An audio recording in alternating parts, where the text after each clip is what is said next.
स्वागत है आपका स्कूल राज थ्योरी में। आज हम आरंभ करने वाले हैं कक्षा 9 की सामाजिक विज्ञान में भूगोल का दूसरा अध्याय, भारत का भौतिक स्वरूप। इससे पहले हमने भूगोल का पहला अध्याय देख लिया था, उसकी आपको लिंक डिस्क्रिप्शन में मिल जाएगी या फिर आप प्लेलिस्ट में जाकर भी देख सकते हैं।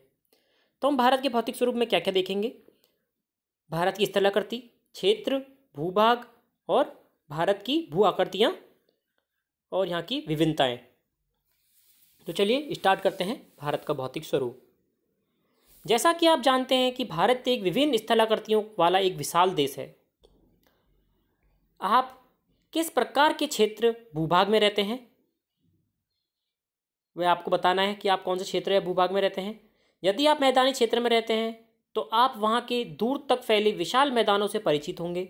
यदि पर्वतीय क्षेत्र में के निवासी हैं तो आप पर्वतीय ढलाने या घाटियों से भलीभांति परिचित होंगे। वास्तव में हमारे देश में हर प्रकार की भू आकृतियाँ पाई जाती हैं, जैसे पर्वत, मैदान, मरुस्थल, पठार और द्वीप समूह। हमारे भारत देश में सभी प्रकार की भू आकृतियाँ हैं, जैसे कि पर्वत भी हैं भारत में, मैदान भी हैं, मरुस्थल भी है और पठार है और द्वीप समूह भी है। भारत की भूमि बहुत ही अधिक भौतिक विभिन्नताओं को दर्शाती है। भूगर्भीय तौर पर प्रायद्वीपीय पठार पृथ्वी की सतह का प्राचीनतम भाग है। पृथ्वी की सतह का प्राचीनतम भाग कौन सा है? भूगर्भीय तौर पर प्रायद्वीपीय पठार। इसे भूमि का एक बहुत ही स्थिर भाग माना जाता था, परंतु हाल के ही भूकंपों ने इसे गलत साबित किया है। हिमालय एवं उत्तरी मैदान हाल में ही बनी स्थलाकृतियाँ हैं। भूगर्भ वैज्ञानिकों के अनुसार हिमालय पर्वत एक अस्थिर भाग है, अब स्थिर नहीं है ये। हिमालय की पूरी पर्वत श्रृंखला एक युवा स्थलाकृति को दर्शाती है, जिसमें ऊंचे शिखर, गहरी घाटियाँ, तेज बहने वाली नदियाँ और उत्तरी मैदान जलोढ़ निक्षेपों से बने हैं। उत्तरी मैदान किससे बने हैं? जलोढ़ निक्षेपों से बने हैं। प्रायद्वीपीय पठार आग्नेय तथा रूपांतरित शैलों वाली कम ऊंची पहाड़ियाँ एवं चौड़ी घाटियों से बना है। चित्र 2.1 दिखते हैं, इसमें हिमालय को दर्शाया गया है। सुलेमान श्रेणी दिखाई गई है अफगानिस्तान पाकिस्तान की तरफ। फिर हिंदू कुश से चालू होता है कुलीन श्रेणी, पामीर ग्रंथि, काराकोरम हिमालय का एक भाग है। शिवालिक की पहाड़ियाँ जो हिमालय की सबसे भारी क्षेत्र में पाई जाती हैं और विभिन्न प्रकार की नदियाँ दिखाई गई हैं, कौन सी कहाँ से निकल रही है। आगे बढ़ते हैं। मुख्य भौगोलिक वितरण। भारत की भौगोलिक आकृतियों को निम्नलिखित वर्गों में विभाजित किया जा सकता है। हिमालय पर्वत श्रृंखला, उत्तरी मैदान, प्रायद्वीपीय पठार, भारतीय मरुस्थल, तटीय मैदान और द्वीप समूह। भारत की भौगोलिक जो आकृतियाँ हैं उनको हम 6 भागों में विभाजित कर सकते हैं। हिमालय पर्वत श्रृंखला, उत्तरी मैदान, प्रायद्वीपीय पठार, भारतीय मरुस्थल और तटीय मैदान और द्वीप समूह। पहले देखते हैं हिमालय पर्वत। भारत की उत्तरी सीमा पर विस्तृत हिमालय भूगर्भीय रूप से युवा एवं बनावट के दृष्टिकोण से वलित पर्वत श्रृंखला है। जो हिमालय है वह युवा है और बनावट की दृष्टि से वलित है। यह पर्वत श्रृंखलाएं पश्चिम पूर्व दिशा में सिंधु से लेकर ब्रह्मपुत्र तक फैली है। पश्चिम पूर्व दिशा में सिंधु नदी है, वहाँ से लेकर ब्रह्मपुत्र जो नदी है हमारी वहाँ तक फैली हुई है। हिमालय विश्व की सबसे ऊंची पर्वत श्रेणी है। एक अत्यधिक असम अवरोधों में से एक है। यह 2400 किलोमीटर लंबाई में फैले एक अर्धवृत्त का निर्माण करते हैं। इसकी चौड़ाई कश्मीर में 400 किलोमीटर, अरुणाचल में 150 किलोमीटर है। मतलब कश्मीर में ज़्यादा चौड़ी है, अरुणाचल में कम चौड़ी है। पश्चिमी भाग की अपेक्षा पूर्वी भाग की ऊंचाई में अधिक विविधता पाई जाती हैं। जो पश्चिम भाग है उसकी अपेक्षा में पूर्वी भाग में इसकी ऊंचाई में अधिक विविधताएं हैं। मतलब कि विविधता मतलब ऊंच नीच, मतलब कहीं ज़्यादा चौड़ाई, कहीं ज़्यादा ऊंचाई, कहीं कम ऊंचाई, उसे विविधता बोलते हैं। अपने पूरे देशांतरीय विस्तार के साथ हिमालय को 3 भागों में बांट सकते हैं। इन श्रृंखलाओं के बीच बहुत अधिक संख्या में घाटियाँ पाई जाती हैं। सबसे उत्तरी भाग में स्थित श्रृंखला को महान या आंतरिक हिमालय या हिमाद्री कहा जाता है। यह सबसे अधिक स्थित श्रृंखला है जिसमें 6000 मीटर की ऊंचाई औसत ऊंचाई वाले सर्वाधिक ऊंचे शिखर हैं। इसमें हिमालय की सभी मुख्य शिखर आते हैं। कौन कौन से शिखर आते हैं देखते हैं। माउंट एवरेस्ट जो नेपाल में है, इसकी ऊंचाई है 8848। फिर कंचनजुंगा भारत में है, इसकी ऊंचाई है 8558। फिर है मकालू जो नेपाल में है 8481। फिर धौलागिरी जो 8172 है। और भी है फिर नंगा पर्वत जो भारत का है, अन्नपूर्णा नंदा देवी भारत है, कामोट भारत में है, नामचा बारुआ भारत में है, फिर गुरला मांदता जो नेपाल में है। महान हिमालय के विलय की प्रकृति असमित है। हिमालय के इस भाग का क्रोड ग्रेनाइट से बना है। जो हिमालय का जो हम भाग पढ़ रहे हैं, तो हमने पहले हिमालय को 3 भागों में विभाजित किया है, उसमें से हम पहला भाग पढ़ रहे हैं जिसे क्या क्या कहा गया है, सबसे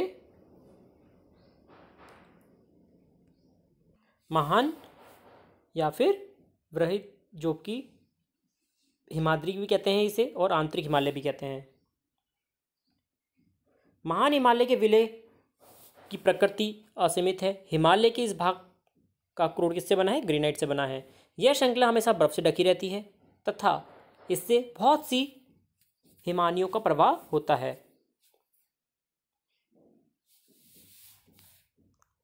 हिमाद्री के दक्षिण में स्थित श्रृंखला सबसे अधिक असम है एवं हिमाचल या निम्न हिमालय के नाम से जानी जाती है।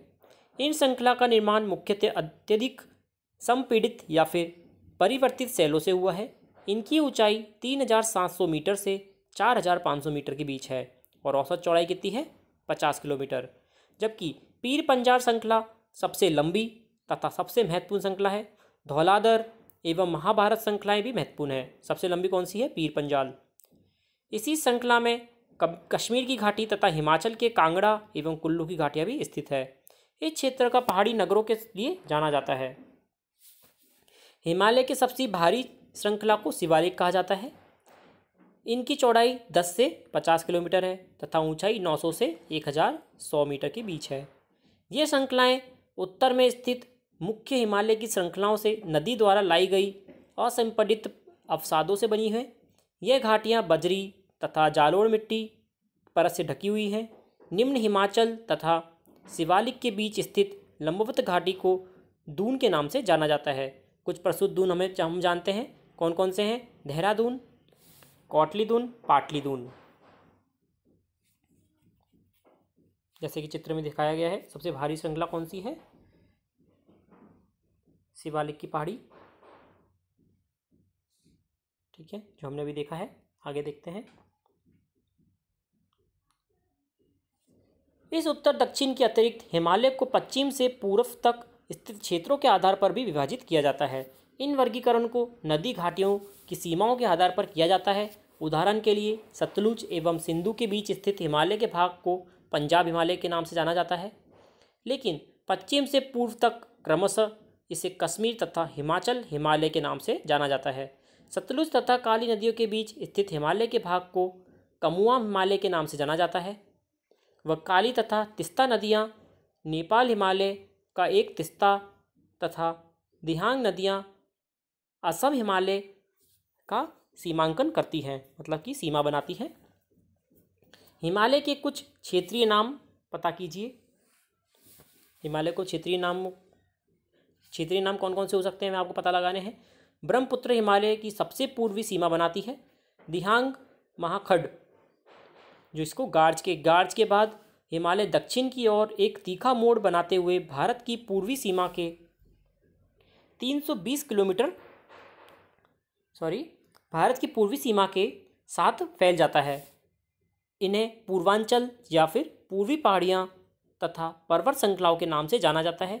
यह पहाड़ियाँ उत्तर पूर्वी राज्यों से होकर गुजरती है तथा मजबूत बलुआ पत्थर जो कि अवसाद शैली के हैं, यह घने जंगलों से ढकी हुई है तथा अधिकतर समांतर श्रेणी श्रृंखलाओं एवं घाटियों के रूप में फैली है। मतलब कि इसमें समांतर श्रेणियों की श्रृंखलाएं हैं और सारी घने जंगल और श्रृंखलाओं और घाटियों के रूप में फैली हुई है। पूर्वांचल में पटकाई, नागा, मिजो तथा मणिपुर पहाड़ियाँ शामिल है। पूर्वांचल में कौन कौन सी? पटकाई, नागा, मिजो और मणिपुर। उत्तरी मैदान। उत्तरी मैदान 3 प्रमुख नदी प्रणालियाँ हैं, सिंधु, गंगा, ब्रह्मपुत्र तथा इनकी सहायक नदियों से बना है। यह मैदान जलोढ़ मृदा से बना हुआ है। लाखों वर्षों में हिमालय के गिरिपाद में स्थित बहुत बड़े बेसिन, जिसे वो द्रोणी कहते हैं, में जलोढ़ का निक्षेप हुआ और जिससे इस उपजाऊ मैदान का निर्माण हुआ। इसका विस्तार 7 लाख वर्ग किलोमीटर के क्षेत्र पर है। यह मैदान लगभग 2400 किलोमीटर लंबा व 240 से 320 किलोमीटर चौड़ा है। यह सघन जनसंख्या वाला भौगोलिक क्षेत्र है। समृद्ध मृदा आवरण व पर्याप्त पानी की उपलब्धता एवं अनुकूल जलवायु के कारण कृषि की दृष्टि से भारत का अत्यधिक उत्पादक क्षेत्र है। क्या आप जानते हैं ब्रह्मपुत्र नदी स्थित माजुली विश्व का सबसे बड़ा नदीय द्वीप है जहां लोग निवास करते हैं।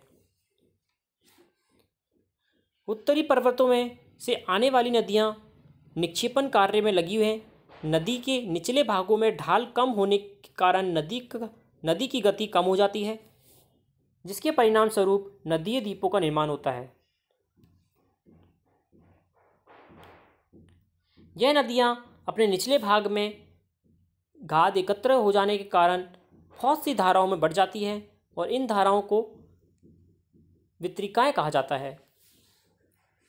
क्या आप जानते हैं दोआब का अर्थ होता है 2 नदियों के बीच का भाग। दोआब 2 शब्दों से मिलकर बना है, 2 तथा आब अर्थात पानी। इसी प्रकार से पंजाब भी 2 शब्दों से मिलकर बना है। पंच का अर्थ होता है 5, आब का मतलब होता है पानी। उत्तरी मैदान को मोटे तौर पर 3 उपवर्गों में विभाजित किया गया है। उत्तरी मैदान के पश्चिमी भाग को पंजाब का मैदान कहा जाता है। सिंधु तथा इसकी सहायक नदियों के द्वारा बनाए गए इस मैदान को बहुत बड़ा भाग पाकिस्तान में स्थित है।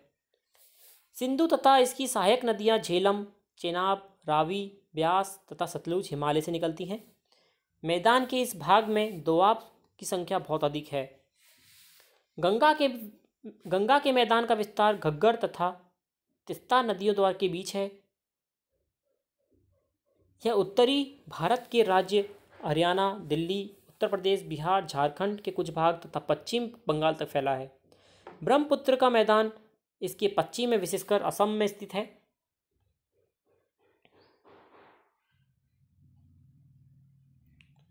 उत्तरी मैदान की व्याख्या सामान्यतः इसके उच्च वाचों में बिना किसी विविधता वाले समतल स्थल के रूप में की जाती है।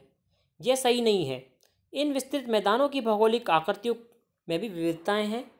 आकृति की विभिन्नता के आधार पर उत्तरी मैदान को 4 भागों में विभाजित किया गया है। नदियां पर्वतों से नीचे उतरते समय शिवालिक की ढाल पर 8 से 16 किलोमीटर तक चौड़ी पट्टी में गुटिका का निक्षेपण करती है और इसे भाबर के नाम से जाना जाता है। सभी सरिताएं इस भाबर पट्टी में विलुप्त हो जाती हैं और इस पट्टी के दक्षिण में से सरिताएं एवं नदियां पुनः निकल आती हैं एवं नम तथा दलदली क्षेत्र का निर्माण करती हैं, जिसे तराई कहा जाता है। वह वन्य प्राणियों से भरा घने जंगल का क्षेत्र था। बंटवारे के बाद पाकिस्तान से आए शरणार्थियों को कृषि योग्य भूमि उपलब्ध कराने के लिए इस जंगल को काटा जा चुका है। इस क्षेत्र के दूधवा राष्ट्रीय पार्क की स्थिति ज्ञात कीजिए। एटलस में आपको देखना है। उत्तरी मैदान का सबसे विशालतम भाग पुराने जलोढ़ का बना हुआ है। वह नदियों के बाढ़ वाले मैदान के ऊपर स्थित है तथा वेदिका जैसी आकृति प्रदर्शित करते हैं। इस भाग को भांगर के नाम से जाना जाता है। इस क्षेत्र की मृदा में चूनेदार निक्षेप पाए जाते हैं, जिसे स्थानीय भाषा में कंकड़ कहते हैं। बाढ़ वाले मैदानों के नए तथा युवा निक्षेपों को खादर कहते हैं।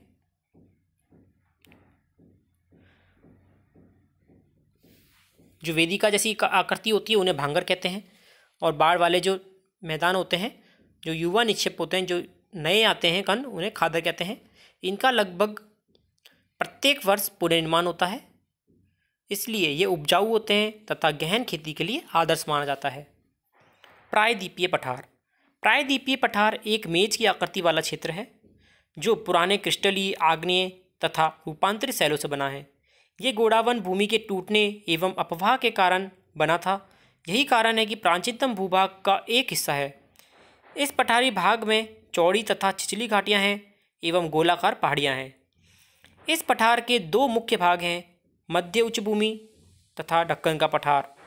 नर्मदा नदी के उत्तर में प्रायद्वीपीय पठार का वह भाग जो एक मालवा के पठार के अधिकतर भागों में फैला है, इसे मध्य उच्च भूमि के नाम से जाना जाता है। विंध्य श्रृंखला दक्षिण में सतपुड़ा श्रृंखला तथा उत्तरी पश्चिम में अरावली से घिरी है।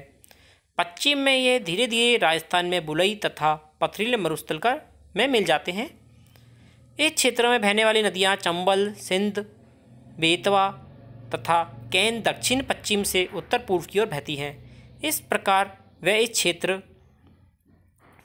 के ढाल को दर्शाती हैं। मध्य उच्च भूमि पश्चिम में चौड़ी लेकिन पूर्व में संकीर्ण है, मतलब छोटी है। इस पठार के पूर्वी विस्तार को स्थानीय रूप से बुंदेलखंड तथा बघेलखंड के नाम से जाना जाता है। इसके और पूर्व के विस्तार को दामोदर नदी के नाम से अपवाहित छोटा नागपुर पठार दर्शाता है। दक्षिण का पठार एक त्रिभुजाकार भूभाग है जो नर्मदा नदी के दक्षिण में स्थित है। दक्षिण का पठार कहाँ पे है? एक त्रिभुजाकार भूभाग है और नर्मदा नदी के दक्षिण में है। उत्तर में इसके चौड़े आधार पर सतपुड़ा की श्रृंखला है, जबकि महादेव, कैमूर की पहाड़ी तथा मैकाल श्रृंखला इसके पूर्वी विस्तार है। भारत के भौतिक मानचित्र पर इन पहाड़ियों तथा श्रृंखलाओं की स्थिति को अब हम ज्ञात करेंगे। दक्षिण का पठार पश्चिम में ऊंचा तथा पूर्व की ओर कम ढाल वाला है। इस पठार का भाग उत्तर पूर्व में देखा जा सकता है, जिसे स्थानीय रूप में मेघालय व कार्बी एंगलोंग पठार तथा उत्तर कचार पहाड़ी के नाम से जाना जाता है। यह एक भ्रंश द्वारा छोटा नागपुर पठार से अलग हो गया है व पश्चिम से पूर्व की ओर तीन महत्वपूर्ण श्रृंखलाएं गोरा, खासी व जयंतियां हैं। दक्षिण के पठार के पूर्व में पश्चिम सिरे पर क्रमशः पूर्वी तथा पश्चिमी घाट स्थित है। पश्चिमी घाट पश्चिमी तट के समांतर स्थित है। वे स्थित तथा उन्हें केवल दर्रों के द्वारा ही पार किया जा सकता है। भारत के भौतिक मानचित्र में थालभाट, भोरघाट व पालघाट की स्थिति को ज्ञात करना है। पश्चिमी घाट पूर्वी घाट की अपेक्षा ऊंचे हैं। पूर्वी घाट के 600 मीटर की औसत ऊंचाई की तुलना में पश्चिमी घाट की औसत ऊंचाई 900 से 1600 मीटर है। पूर्वी घाट का विस्तार महानदी घाटी से दक्षिण में नीलगिरी तक है। पूर्वी घाट का विस्तार कहाँ से कहाँ तक है? महानदी घाटी से नीलगिरी तक। पूर्वी घाट का विस्तार सतत नहीं है, चेंज होता रहता है। यह अनियमित है एवं बंगाल की खाड़ी में गिरने वाली नदियाँ ने इनको काट दिया है। पश्चिमी घाट में पर्वतीय वर्षा होती है। यह वर्षा घाट के पश्चिमी ढाल पर आर्द्र हवा को के टकरा कर ऊपर उठने के कारण होती है। वह पश्चिमी घाट की विभिन्न स्थानीय नामों से जाना जाता है। पश्चिमी घाट को विभिन्न स्थानीय नामों से जाना जाता है। पश्चिमी घाट की ऊंचाई उत्तर से दक्षिण की ओर बढ़ती है। इस भाग के शिखर ऊंचे हैं, जैसे अनाईमुड़ी जो कि है 2695, डोडा बेटा 2633 व पूर्वी घाट की सबसे ऊंची शिखर महेंद्रगिरी जो 1500 मीटर है। व पूर्वी घाट के दक्षिण पश्चिम में सेवारे तथा जावेड़ी की पहाड़ियाँ स्थित हैं। व उडगमंडलम जिसे ऊटी के नाम से जाना जाता है तथा कोडिकनाल जैसे कि प्रसिद्ध पहाड़ी नगरों के स्थान मानचित्र में हमें ज्ञात करने हैं। प्रायद्वीपीय पठार की विशेषता यहाँ पाई जाने वाली काली मृदा है, जिसे ढक्कन ट्रैप के नाम से जाना जाता है। इसकी उत्पत्ति ज्वालामुखी से हुई है, इसलिए इसके शैल आग्नेय हैं। वास्तव में इन शैलों का समय के साथ अपर्दन हुआ है, जिनसे काली मृदा का निर्माण हुआ है। अरावली की पहाड़ियाँ प्रायद्वीपीय पठार के पश्चिम एवं उत्तरी पश्चिमी किनारे पर स्थित हैं। ये बहुत अधिक अपर्दित तथा खंडित पहाड़ियाँ हैं। यह गुजरात से लेकर दिल्ली तक दक्षिण पश्चिम से उत्तर पूर्व की दिशा में फैली हैं। भारतीय मरुस्थल। अरावली पहाड़ी के पश्चिम किनारे पर थार का एक मरुस्थल स्थित है। ये बालू के टिब्बों से ढका एक तरंगित मैदान है। इस क्षेत्र में प्रतिवर्ष 150 मिलीमीटर से भी कम वर्षा होती है। इस शुष्क जलवायु वाले क्षेत्र में वनस्पति बहुत कम है। वर्षा ऋतु में ही कुछ सरिताएं दिखती हैं और उसके बाद बालू में ही विलीन हो जाती है। पर्याप्त जल नहीं मिलने से वह समुद्र तक नहीं पहुंच पाती है। केवल लूनी ही इस क्षेत्र की सबसे बड़ी नदी है। बरकान, जो कि अर्धचंद्राकार बालू का टीले को बरकान कहते हैं, का विस्तार बहुत अधिक क्षेत्र तक है, लेकिन लंबवत टीले भारत पाकिस्तान सीमा के समीप प्रमुखता से पाए जाते हैं। यदि आप जैसलमेर जाएं तो बरकान के समूह को आप देख सकते हैं।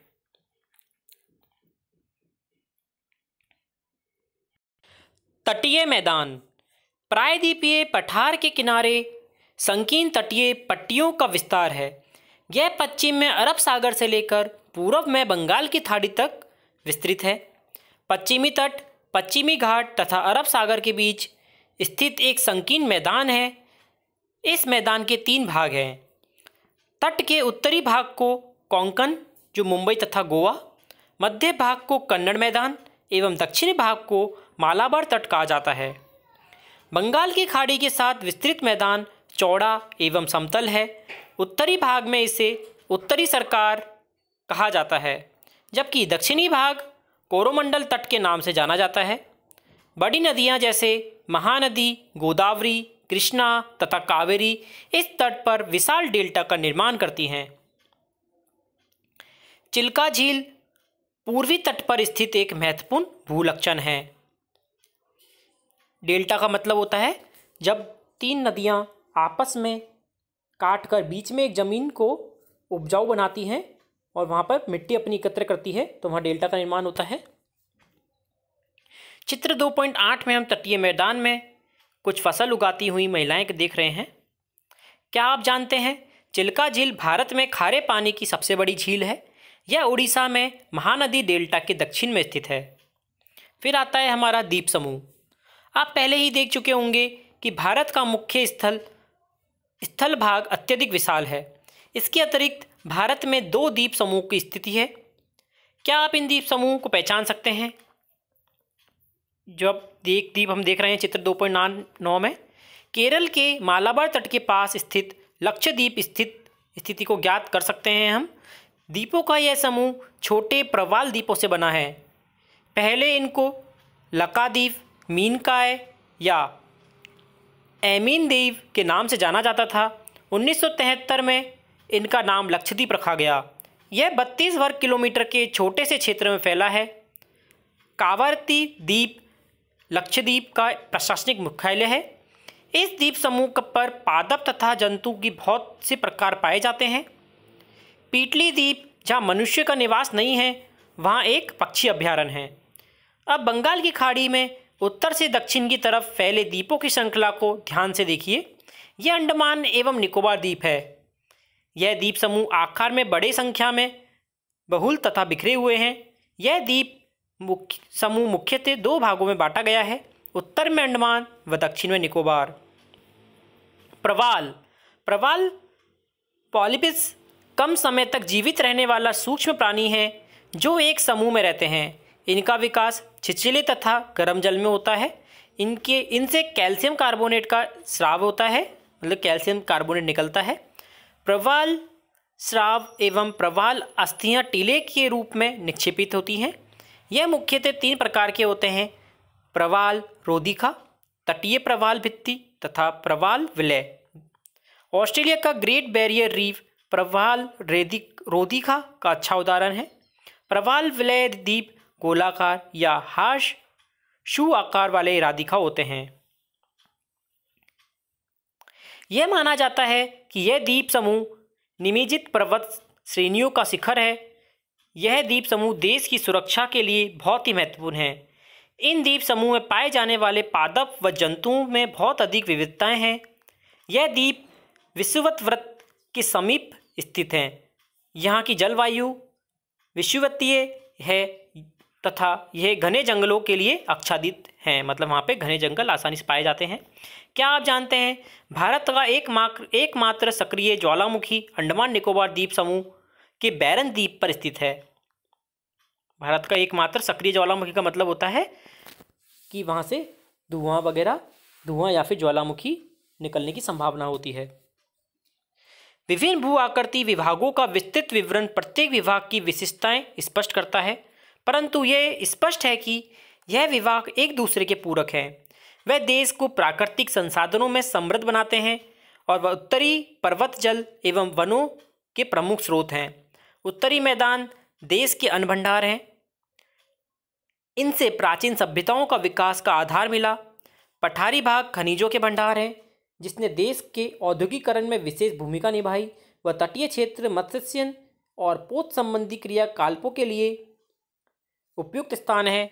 इस प्रकार देश की विविध भौतिक आकृतियाँ भविष्य में विकसित विकास की अनेक संभावनाएं प्रदान करती हैं।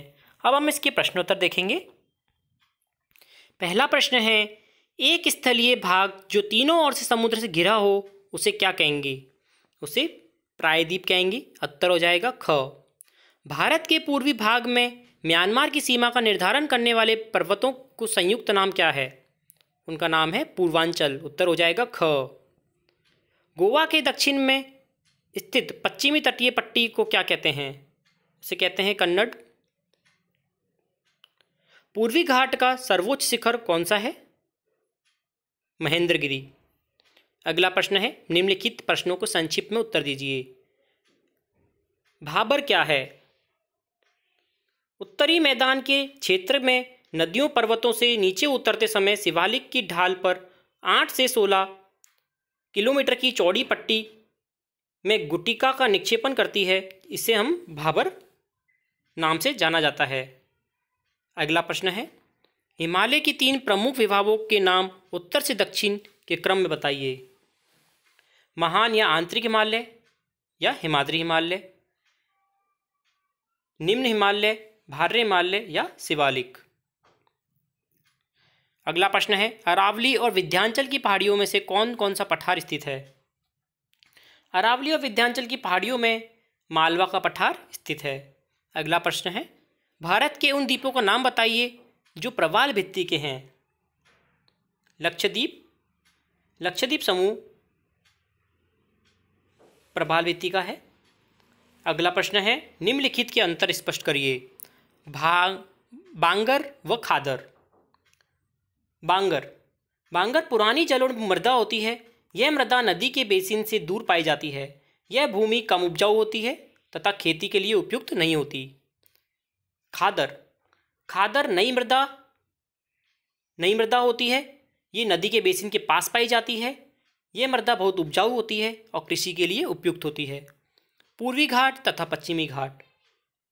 पूर्वी घाट का विस्तार बंगाल की खाड़ी के साथ है। वह पूर्वी घाट नदियों द्वारा कट जाने के कारण अलग पहाड़ियों के रूप में दिखाई देता है।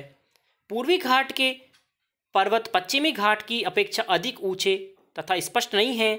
पूर्वी घाट की सबसे ऊंची चोटी महेंद्रगिरी है जो 1500 मीटर है। वह पूर्वी घाट में कोई महत्वपूर्ण दर्रा नहीं है।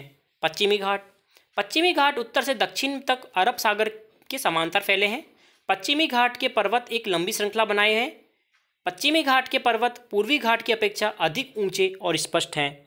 पश्चिमी घाट की सबसे ऊंची चोटी अन्नामुडी है जो कि 2695 मीटर की है। पश्चिमी घाट में थाल घाट, भौर घाट, पाल घाट नामक 3 दर्रे हैं। अगला प्रश्न है चौथा, भारत के प्रमुख भू आकृति विभाग कौन कौन से हैं?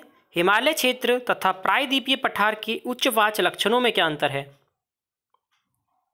भारत के प्रमुख भू आकृति विभाग कौन कौन से हैं?